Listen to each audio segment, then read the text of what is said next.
The Servant King. It was Passover, the time when God's people remembered how God had rescued them from being slaves in Egypt. Every year they killed a lamb and ate it. The lamb died instead of us, they would say. But this Passover, God was getting ready for an even greater rescue. Jesus and his friends were having the Passover meal together in an upstairs room, but Jesus' friends were arguing. What about? They were arguing about stinky feet. Stinky feet? Yes, that's right, stinky feet. Now, the thing about feet back then was that people didn't wear shoes. They only wore sandals, which might not sound unusual, except the streets in those days were dirty. And I don't mean dusty dirty, I mean really stinky dirty. With all those cows and horses everywhere, you can imagine the stuff on the street that ended up on their feet. So anyways, someone had to wash away the dirt, but it was a dreadful job. Who on earth would dream of volunteering to do it? Only the lowliest servant. I'm not the servant, Peter said. Nor am I, said Matthew. Quietly, Jesus got up from the table, took off his robe, picked up the basin of water, knelt down, and started to wash his friend's feet. You can't, Peter said. He didn't understand about Jesus being the servant king. If you don't let me wash away the dirt, Peter, Jesus said, you can't be close to me.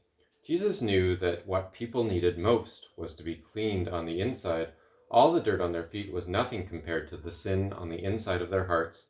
Then wash me, Lord, Peter said, tears filling his eyes. All of me. One by one, Jesus washed everyone's feet. I am doing this because I love you, Jesus explained. Do this for each other. Now one of Jesus' friends had made a bad plan. No one else knew what the bad plan was, but Jesus knew, and so did Judas. Judas was going to help the leaders capture Jesus for 30 pieces of silver. Go on, Judas, Jesus said, and Judas got up from the meal, left the room, and walked out into the night. Then Jesus picked up some bread and broke it. He gave it to his friends. He picked up a cup of wine and thanked God for it. He poured it out and shared it. My body is like this bread. It will break, Jesus told them. This cup of wine is like my blood. It will pour out. But this is how God will rescue the whole world. My life will break and God's broken world will mend. My heart will tear apart and your hearts will be healed. Just as the Passover lamb died, so now I will die instead of you.